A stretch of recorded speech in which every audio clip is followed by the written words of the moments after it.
कैलाशपति शिव शंकर, तुम हो भोले दया के सागर।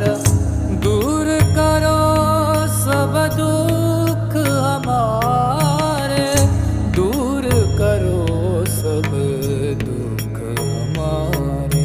शंभो शंकर नमः शिवाय, गिरिजा शंकर